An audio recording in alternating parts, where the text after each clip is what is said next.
capital reliefs in taxation which will hit the manufacturers of this country. I couldn't go along with Sounds to me like you're negotiating already.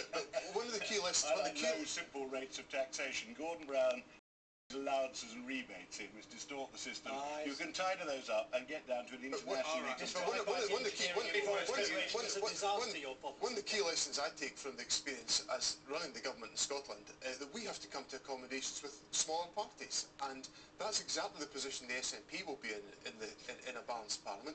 We'll have negotiating power, able to influence exactly the agenda of the UK government and deliver on Scottish priorities like high-speed rail and other questions of that nature.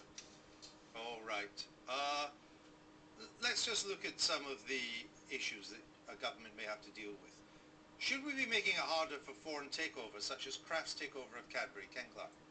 We benefit from open markets. The key problem is, or the key point actually, it's not a problem, is that far more British investment takes place overseas and takes part. So that's a no. You can tinker with the takeover panel, but barring foreign takeovers is the sign of a declining country getting in a panic and giving in to protection, which is the This wrong country is thing the easiest for anybody to buy a company in, whether they're domestic or foreign. Two simple proposals we've put forward. One, to change the takeover panel rules so that the day any announcement is made by either company, it becomes day one for the takeover panel rules purposes.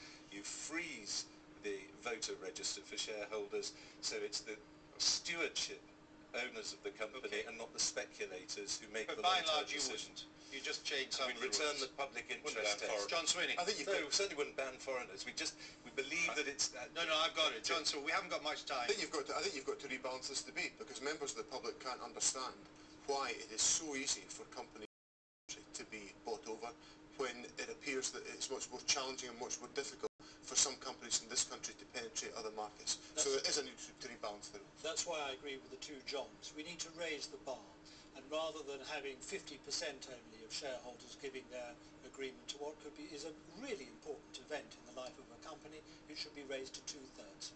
For all companies? Yes. It's nothing to do with domestic versus foreign, incidentally. And what I would like to see is the sort of standards of corporate stewardship in all our companies raised, so that they're thinking about and working for the long-term growth, value added and expanding market share of their companies, rather than pandering to the needs of short-term financial transactors and speculators. Peter's proposals would not have stopped Kraft taking over Cadbury. Oh, no, it would. He knows perfectly I'm well. sorry, it would. No, it wouldn't. The 2/3 would have. Excuse me? You protect a lot of weak management. I'm sorry.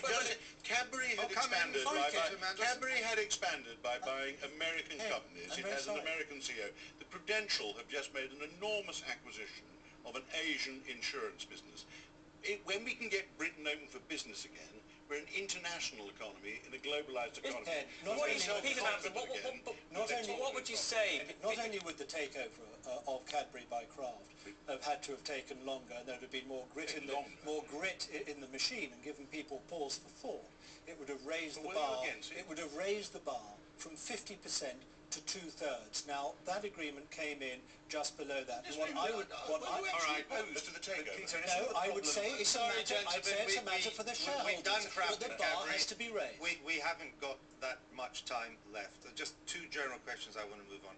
Ken Clarke, is it possible to do damage to social cohesion because those at the top are being paid so much more than those at the bottom?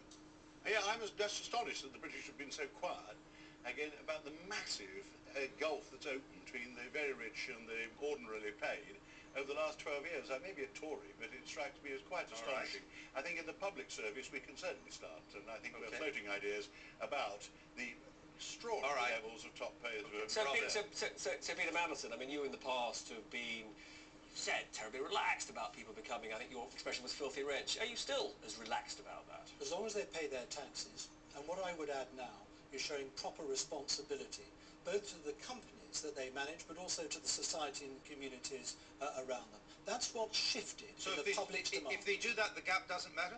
No, I think that what is important... It doesn't. What I think is important... He says it does. What I think is important is that what people earn, they justify through hard work and productivity. And what we've seen in very many companies amongst senior managers is huge salaries being taken out without enough being put into earn those salaries. Okay, thank you. No, I'm sorry, John Thurso. I'm afraid we've run out of time. It's time for our politicians to make their final pitches to you. on why their party has the best business policies. It's 30 seconds they've got from where they're standing and in reverse order. So this time, Ken Clarke, please begin. We have the worst economic crisis since the war, and Gordon Brown contributed to it, so he's no part of the solution. If the Liberal Democrats had known they were going to be in serious politics, Vince would never have allowed them to produce their manifesto with its £17 billion worth of tax cuts, which we're all seeing offered to us. We need a strong government, proper majority, pro-business, get rid of bureaucracy, get taxes simple and down, and actually put business back in Britain, business back on its feet in Britain again. With some alliteration. John Thurso. Well, it's nice to be back here listening to two old parties bickering about what happened in the past. But look what we haven't talked about. We haven't talked about skills and the need to get more engineers. We haven't talked about how to get investment into companies. We haven't talked about strong balance sheets and how to get equity and the banks lending again. Those are the subjects that really matter to businessmen and businesswomen, and a Liberal Democrat government would deliver that. John Sweeney. The lesson from Scotland is that if there's a balanced parliament, it can be made to work, because we've made it work in Scotland and delivered support for frontline services and assistance to economic recovery.